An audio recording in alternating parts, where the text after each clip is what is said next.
Hi guys, thanks for tuning in to another video on ForgottenWeapons.com. I'm Ian. I am here today at the Rock Island Auction House. I'm taking a look at some of the guns that they're selling in their upcoming June of 2016 regional auction. And I wanted to take a look at this one because it's like missing some stuff. It appears that the trigger guard has fallen off of this rifle. Actually, it hasn't. This is a Winchester Thumb Trigger model rifle. And kind of interesting. Now, sometimes, historically, thumb trigger models of guns have been custom-made things by specific, talented individual gunsmiths that are made for clients who, for some reason, have hand problems. They have had fingers amputated or birth defects or any number of things that don't allow them to use a standard trigger. So someone will devise a different style of trigger rather than the typical finger thing that we're used to. In this case, however, these rifles were actually largely mass-produced as thumb trigger models, and very specifically. These were actually made as boys' rifles, basically. Basic, simple, very inexpensive, plinking or, say, varmint hunting, rabbit hunting, squirrel hunting type of guns. And the notion of the thumb trigger was actually, in theory, there because it was actually there because it was cheaper to make. But it was marketed as being potentially more accurate because you don't have this rearward pull to distort your aim, to pull the rifle off target. Instead, you have this very short vertical travel of a thumb trigger. So this is a rifle made by Winchester. The thumb trigger system was patented by a guy named Thomas Bennett. Winchester then used that patent. They put the guns into production in 1904, and they ran until about 1923. They were actually referred to as literally the thumb trigger model in the catalog until 1920 when they were renamed the Model 99.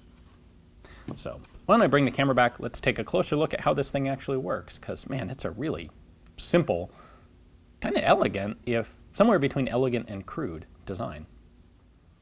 So this is a single shot 22 caliber bolt action rifle.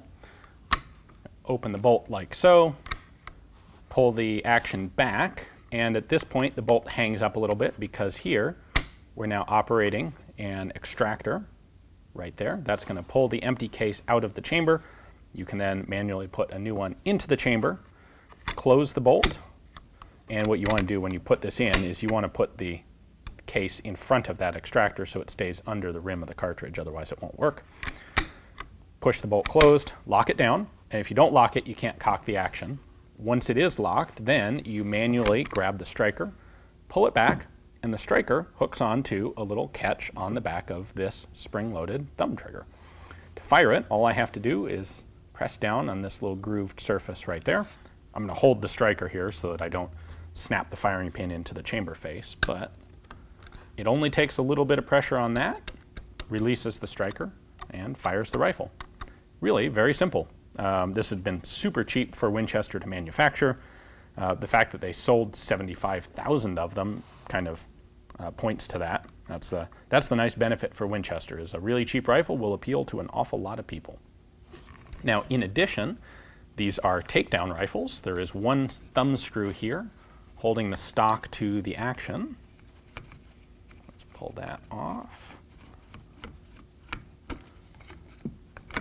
Almost. There we go. With that off, I now have two pieces. You can see how the thumb trigger works here. It's just got one pivot point right there, and this flat spring to provide tension. This, of course, is the lug that the stock screws into. So once I have the stock off, I can take the bolt out by pulling this all the way down, and then the bolt comes right out the back. It's a rimfire, of course, so we've got a firing pin up on the outside of the bolt face. In a nice bit of efficient design work, the extractor is the trigger. So you can see that there's a couple of different surfaces down here that this spring sits on. When I pull the trigger back, I'm pulling the extractor out. This lug right here prevents it from coming all the way out. Back and forth like that. Now when you're actually shooting, the bolt is connected to this lug, this oval lug, and the bolt is locked into the receiver, which prevents this piece from moving forward or backward. at all when you're actually doing the firing. But you know what? This thing has like, let's see, 1, 2, 3, 4, 5, 6 parts, not counting the stock. Very, very simple. So here are our barrel markings. We've of course got patents at the front, and then here we go, the Winchester Thumb Trigger model. So this one was made before 1920. That's when they changed the designation to Model 99. And then 22 short, long, or extra long. There it is. This one's got some wear to the finish, but mechanically it appears to be just fine. Yeah, there's not a whole lot to go wrong mechanically with these rifles. Well, thanks for watching, guys. I hope you enjoyed the video. In total, about 75,000 of these rifles were made, and an awful lot of them were actually exported to Australia, where they proved very popular. You'll find them there, you'll find them here. If you need to find one for yourself, well, maybe it's this one. If you take a look in the description text below, you'll find a link to Rock Island's catalog page, where you can check out the other guns that this is batched with. And if you'd like to have them, you can place a bid right there on their website. Thanks for watching.